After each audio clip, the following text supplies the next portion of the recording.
Let me ask a question that America is terrified to face head on, right? What happens when a child uses technology? Not just use it, but they love it. Not just love it, but fall in love with it. They trust it. They confide in it. They depend on it. What happens when a young boy calls a chatbot, an AI chatbot, his girlfriend? From Miami's first light to its night glow, we craft stories that move. You're watching Terrell Clayton Media. And a young girl calls an AI bot her boyfriend because they don't know how to talk to real people anymore. What happens when the machines talk back like it's real life? Because this isn't science fiction anymore. This is happening today, right now. And the deadlines are not vague. Guys, we are days away from major AI changes going live on December the 16th. And Florida lawmakers are preparing to vote on AI safety bill this week and next week, centered on mental health, minors, and machine influence. These are not rumors. These are scheduled events with consequences. And behind these dates is heartbreak. Young people, teenagers, kids. Listen, I wanted to be able to make sure y'all double hear me today. So let's get real personal about this. We're talking about kids, teenagers, young people killing themselves after relying on AI companions as emotional partners. Parents standing over caskets, asking questions about technology and asking questions to technology executives that those people never even had to answer themselves. And lawsuits are being filed, governors are acting, tech companies are expanding, and the public has no idea how close we are to an actual crisis. So today I want to talk about all of it. Not with fear, not with hype, but like I say, a lot of things with clarity. So we can truly understand where we are. Because clarity saves lives. You know, I'm sitting here and I'm looking at the gray in my beard, and I could be able to say that I was in a time where we didn't even have social media. We barely even had a phone, right? I remember I was 15, 16 years old when I got my first cell phone, and I know that I'm really aging myself, but we have really got it to the point where is the life that we grew up with, you know, that's gone. That's dead. That's no longer here. And so as parents, as aunties, uncles, grandparents, as we are now, right? We have to be able to start adapting and learning how to be able to navigate in this new world, not just for ourselves, but the people that we love, the little people, the young people that we love. So let's stop sugarcoating something. In multiple states, families have filed wrongful death lawsuits because their children use AI companions as emotional support. And those conversations allegedly made their mental health worse, not better. One child used an AI bot as his best friend. Another used it as his emotional coach. One teen referred to AI as his girlfriend. Another young girl was talking to an AI boyfriend she designed to be supportive. But here's the part that adults, right, and I'm pointing to myself because I'm an adult, don't want to believe.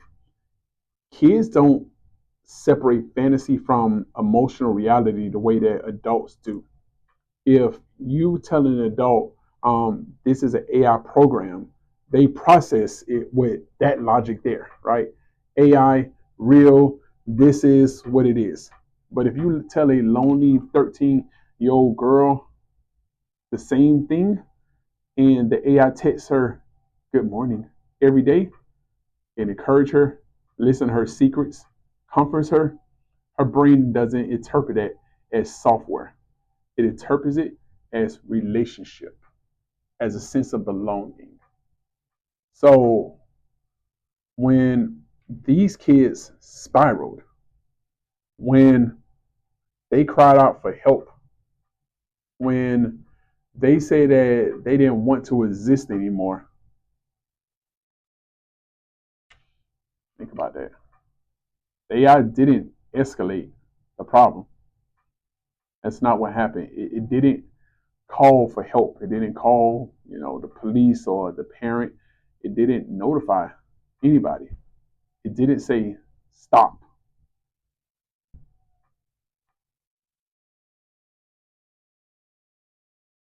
And now we have dead children because it wasn't built to save lives. It was built to respond.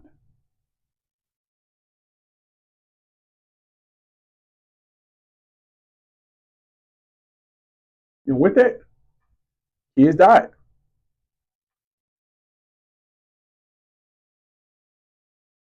It hurts for me to say it like that. You know, I'm a father. I'm a parent. You know, you guys are parents. That's not easy to say. So let me say that again so we don't miss it. AI didn't escalate. It didn't call for help. It didn't notify a parent. It didn't say stop. So kids actually died. Not hypothetically, not theoretical, not maybe someday in the future. You know, this is something that already happened. Those young kids wasn't able to say, I got a full goatee, with gray in there. And this is why, and most people know I'm in the state of Florida, right? This is why Florida is trying to push a AI child safety bill through right now, because lawmakers have finally admitted that the emotional power of AI is bigger than the guardrails that we built around it, right? So let's talk about this Florida bill right quick. All right. So, like I say, Florida lawmakers are finalizing an AI child protection bill this week, and maybe next week as well, tied closely with mental health, children's access, and the dangers of emotional AI. This follows their social media ban for kids under 14 years old, which was upheld in federal appeals, right? But this new bill here is a different creature. And I really hope that it works. I really do, because we can be able to look at it and say that the social media ban for kids under 14. Do y'all have kids under 14 that's on social media right now? Did that ban work? Right? But let's think positive about it. Um, this bill says that AI companions must disclose that they are AI. Parents must be notified of self-harm talks. Parents can access conversations. The platform must flag suicidal ideas, right? Children cannot use AI without clear parental oversight, and AI cannot quietly harvest emotional data from minors. It's one of the strongest state attempts in the nation to regulate AI before tragedy becomes normalized. And guess why it's happening? Because AI is filling a gap adults haven't filled. And truth be told, the tech companies know. And before I even recorded this, I had a conversation with one of my good friends, and I say that this is going to be hard because is a separation between, on one side, I get on here and I say AI is the future, AI is beautiful, AI is where I invest my money in, but to be able to know on the other side of that bill, that AI can become dangerous and AI can harm people, right? And so let me give y'all a real example, right? Let's talk about Meta, right? Meta. Let's talk about the metadata expansion. Here's a story that nobody is connecting, but we're going to tell it. On December the 16th, coincidentally around the same time, Meta will begin using people's AI chatbot conversations to personalize ads in content across Facebook, right? Instagram, WhatsApp, all of it, right? Meta will begin using people AI chatbot conversations to personalize ads and content across Facebook, Instagram, WhatsApp, all of that. And just a side note, if Meta is doing that, who else is going to do it? So it's not about what you like on there. It's not about what you click on there. It's more about what you confide in, right? And remember, I said WhatsApp. So it's not just what I put on social media. What you confide in could be anxiety, loneliness, depression, cravings, family trauma, sexual insecurities, relationship problems, school stress, money struggle, suicidal feelings, things that you hold near and dear and very intimate to yourself. And on December 16th, those emotional signals become part of the advertising engine unless regulators intervene. So, what does that mean? That means that your deep, intimate thoughts, your that you convey over to someone else, your emotions become marketing fuel. Your vulnerability becomes product inventory. Your mental state becomes ad copy. For adults, that's invasive. For kids, that's predatory because kids, um, they're not talking to AI about recipes and stock picks like, I may do it or my wife may do it. You know, they are saying things like, AI, I don't have friends. I feel ugly. My parents don't listen to me. I feel alone. No one likes me in school.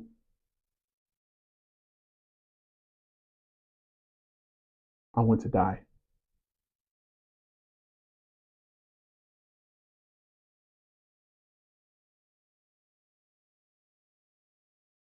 If these emotional signals gets monetized, we have crossed the line we can never uncross.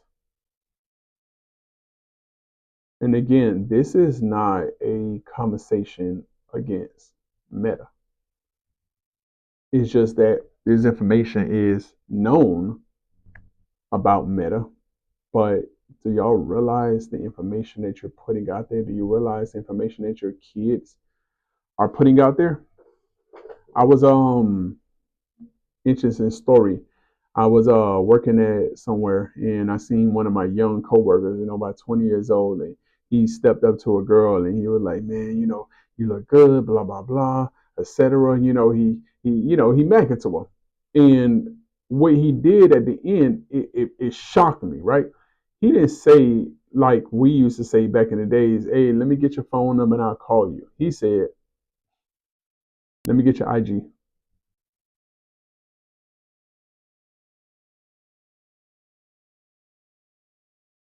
So this is not a fringe phenomenon. It's exploding. Young men are creating AI girlfriends that can text them all day, praise them, validate them, flirt with them, and project their egos. Young women are creating AI boyfriends that never cheat, never lie, never ignore them, never get angry, never embarrass them, never leave. And here's the terrifying part. Once somebody, once someone gets used to perfect love, perfect attention, perfect validation, real humans lose. Because in the real world, real humans disappoint. You know, I can't tell you how many times I have disappointed my sisters or disappointed my mother or disappointed my friends or disappointed my wife, right? AI doesn't disappoint. Real humans do. So as these AI relationships expand, young men avoid rejection and avoid growth. Young women avoid conflict and avoid real intimacy. Social skills erode. Emotional resilience collapses. Relationship expectations become impossible. And I think that we are already at a point where people look at social media and be like, why you can't be like that person? You see how the relationship is? Not even knowing that they press and record and they're putting on an act. Do kids know that? We have a teenage population growing up with unlimited companionship, zero challenge, zero boundary, zero consequence. That is not mental health. That is emotional and anesthesia. That's what that is. And anesthesia feels good until you wake up numb. I couldn't imagine going through a world like that. I'm just being honest. I can't imagine going in a world that it can, whatever my deepest fantasies are, whatever it is that I want, I don't go holler at, this person here. I could just get on my phone and never leave my room and have those conversations with someone that isn't real, but feed into my ego and feed into every fantasy. But what it also causes is because, you know, like I shared before, a 12-year-old boy relied on AI, on an AI bot as his emotional support. A 14-year-old girl used a chatbot as her secret boyfriend. A teen struggling with depression told the AI he wanted to die. Some AI systems gave troubling, unsafe responses. Parents found out late. I am not here to to make tragedy don't seem as big as what it is, right? I can't even say that word right now, but I refuse to sanitize it because at the end of the day, kids are dying, right?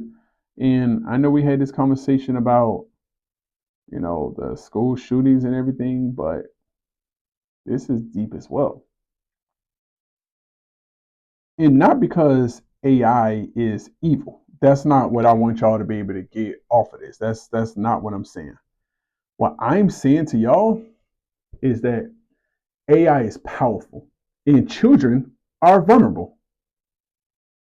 I'll say it again for you. AI is powerful and children are vulnerable. When you combine power and vulnerability, you do not get convenience. You get danger.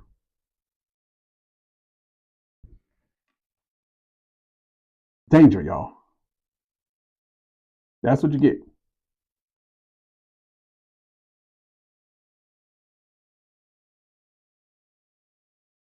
So, y'all knew it was coming. So, let me talk about how this affects my people, the black community, the brown community, why this hit us even harder. Let's make this plain and simple.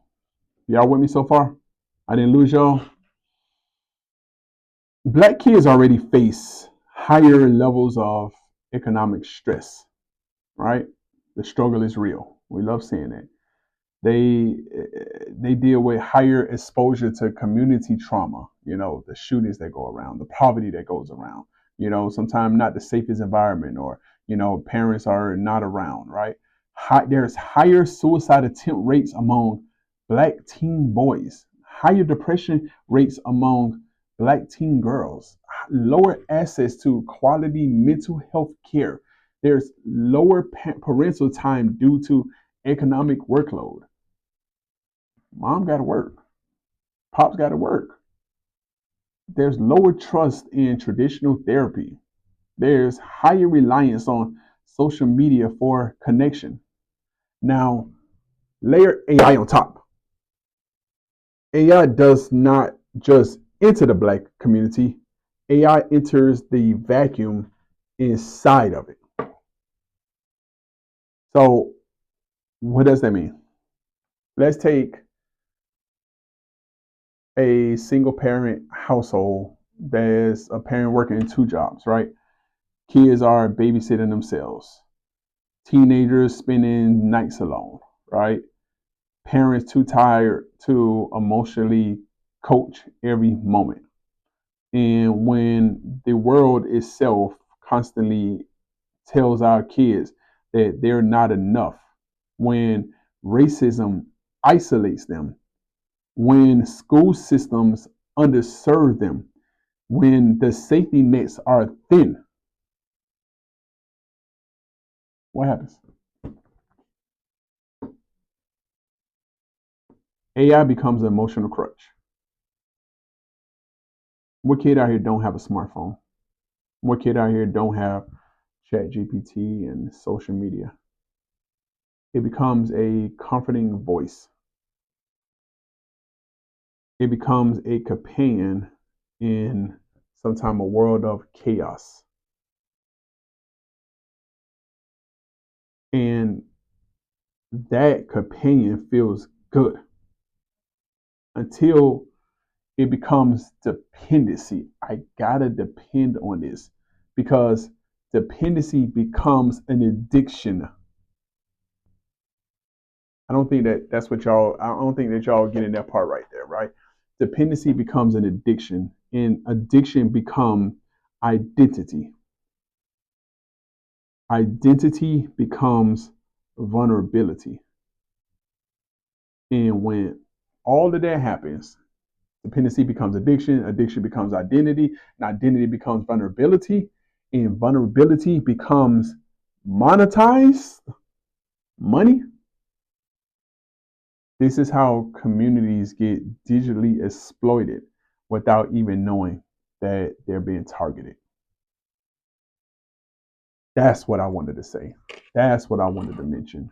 You know, imagine you, listener, fan, subscriber, right? Imagine how the world was with you growing up in a environment that you have. Maybe the struggle wasn't real, right? But were the parents around? Did you have the support system that you needed? Did you have to be able to just write about it, like I did, and that's how I became a writer, right? Or did you have AI that comforted you in a time of need, right? So this issue isn't just morale, right? It's financial. If emotional AI celebrates the depression, the self harm, the anxiety, the hospitalization, right? If those things become accelerated, right? The behavioral problems, the school suspensions, the there. Am I talking to y'all yet? Are y'all hearing me yet? When therapy is needed,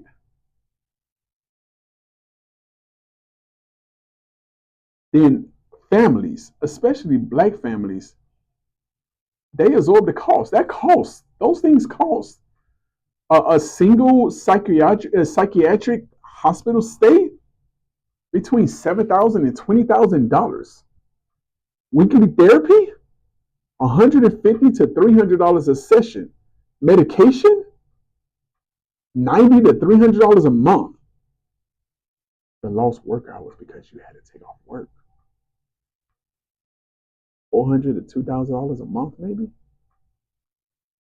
How does that affect you? Are you going to become angrier? Parent? School intervention programs cost thousands. Now multiply that across an entire community, and you get a mental health recession. And the government, they don't help pay for that. Families do.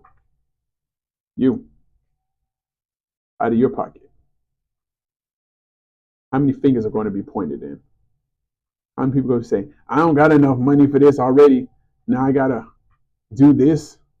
You don't want to let your child be on social media. You don't want this, and you don't want to do that. And then the question comes, who is raising the children in the age of AI? Is it the parents? Is it the teachers? Is it the mentors, if they even have them? Is it the faith leaders? The pastor in the church, the youth leaders? Is it the community elders? Grandma, or in this case, great grandma, dead now. Or is it AI? Is it the digitized companions? Is it the corporations? Is it the algorithms? Is it the advertising engines? Is it the unregulated chatbots? Is it the emotional stimulators?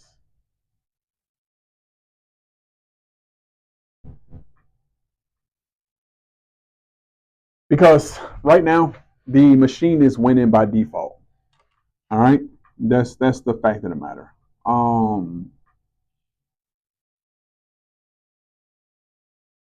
It's winning, not because it's better, y'all. That's not why it's winning. Because parents are overwhelmed. How many conversations that I got to have with y'all about the more the world shifts towards less jobs or lower paying jobs because of the systems that put into place, the more parents and people have to work to supply the same things that was easier with one job or one 8-hour shift before. Because parents are overwhelmed. Schools are overburdened. Communities are unfunded. And AI is always awake. I just got finished putting the video up. This video here. Why AI is the future, and I still believe it. I still believe that is amazing. I do not believe that AI should be banned. I do not believe that kids should be isolated from innovation. I talk all the time, about these young people need to understand how to use AI, how to use technology, because kids from India and kids from China, they're learning this at 3 or 4 years old, and our kids are learning how to do TikTok dances, right? But I do believe that no machine should have unregulated emotional access to children, and no company should profit from a child's mental health crisis. No algorithm should replace human relationships. No emotional data should be harvested on December the 16th without a national debate. No child should form their first intimate relationship with software. Do you remember your first girlfriend? Do you remember your first boyfriend? It wasn't chat. It wasn't AI. me get this correct here. AI is not the enemy. Irresponsibility is. AI is not dangerous. Unsupervised AI is. AI is not replacing parents. Parents are being placed by exhaustion, inequality, in time. And machines are filling the gap. Okay? That's what I'm saying here. That's what I'm saying here, y'all. So, I know y'all been with me for a while, so let me let y'all. A lot of y'all may have listened to this on your 30-minute lunch break. Hopefully, it was a 45-minute lunch break. But I just wanted y'all to hear this. Today is Wednesday, and the weekend come by, so maybe you can hear it on your day off. We are not fighting technology. We are fighting silence. We are fighting unseen influence. All right. We are fighting for the emotional future of children who don't even know that they're being shaped. This is not a war on AI. I am a proponent of AI. I believe that AI is the future. That's why I invest in it. That's why I use it for every facet of my life. You know, this is a war for humanity, though. And I guess for me, humanity is more about the kids because they're the ones that get affected. You know, I even had a friend that came by and say that, you know, his his his friend said that their spouse is literally addicted to social media and addicted to the phone. That's rough. So if this is an adult, imagine what it's going to do to the kids. Because if a machine becomes the place that our children go for love, then we don't just lose them, we lose the future.